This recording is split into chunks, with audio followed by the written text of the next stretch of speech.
the message today continues to be one of fear, that you should fear these people. You should fear the fact that there isn't a citizenship question. It's a departure from the history of the Republican Party, but it is not a departure from Donald Trump's rhetoric. Let's listen back to, at some of what he's had to say. Hillary Clinton is going to destroy your Social Security and Medicare. She even wants to give your benefits to illegal immigrants, and you've seen that all over. If Hillary Clinton were to be elected, it would create an unprecedented and protracted constitutional crisis. Hillary Clinton wants a 550% increase in Syrian refugees coming into the country. They'll be pouring into the country. That's above Obama's unbelievable thousands and thousands coming in. We've got to stop the drugs from pouring into this country and poisoning our youth and plenty of others.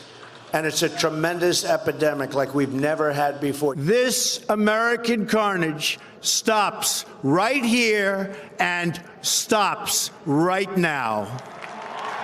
That last one, Michael, was from his inauguration. This has been a steady and consistent theme for Donald Trump, which clearly works with his base. But for the Republican Party that one imagine wants to expand its base, what does this do? What kind of lasting damage does this kind of talk? Well, I think we're beyond that idea of expanding the base, especially with Hispanics. Please tell me how you have that conversation.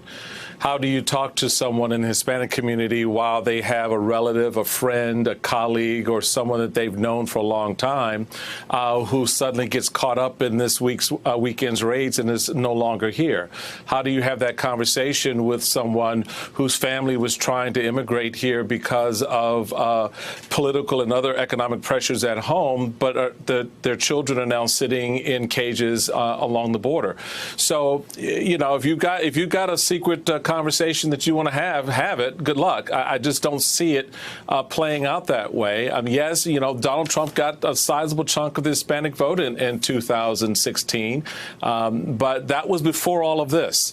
And so how all of this goes down in the Hispanic community, particularly if he goes through with the raids this weekend and carries forward that the meme that we heard in those sound bites, you know, these are people who are going to bring disease, and they are taking your jobs. They're taking something from you.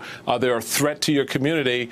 How do you then wrap around on the back end in the heights of a political campaign alley and say, I need your vote?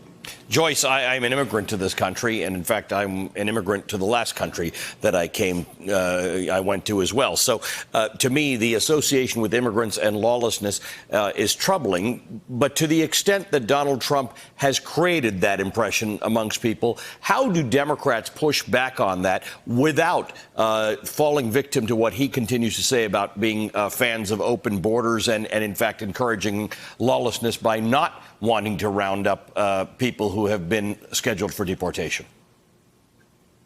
Trump has driven this litany that immigrants, and particularly brown-skinned Hispanic immigrants who come across the southern border, are criminals, that they carry disease, that they're undesirable. And it's important, I think, for Democrats just to take a foundational stand that immigration is what has made this country great, that we were all, most of us, immigrants or had family that were immigrants at one point or another, and that the entire point of America was to open immigrants with open arms. The real peril here for the president, and at some point I think that this will turn and hurt him, is that he's using ICE, which is a law enforcement agency, for political purposes, not for law enforcement purposes, because these people that ICE will go out after this weekend are people who have permanent removal orders. They are largely people who are living lawfully inside of our borders, but for the fact that they lack legal immigration status. And this forces ICE, which is an agency with limited resources, to focus on this law-abiding population as opposed to using their resources to go after people who are here illegally and who are also engaged in criminal conduct.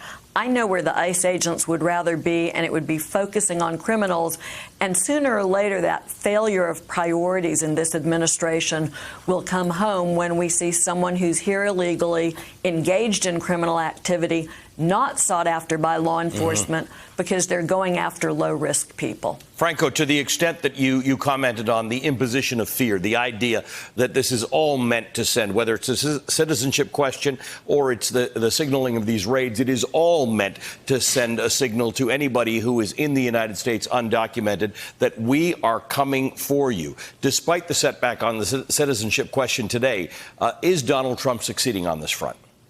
Well, I mean, look, he's certainly building support among his base. This was an issue that President Trump ran on in 2016, and he largely credits for carrying him to the White House.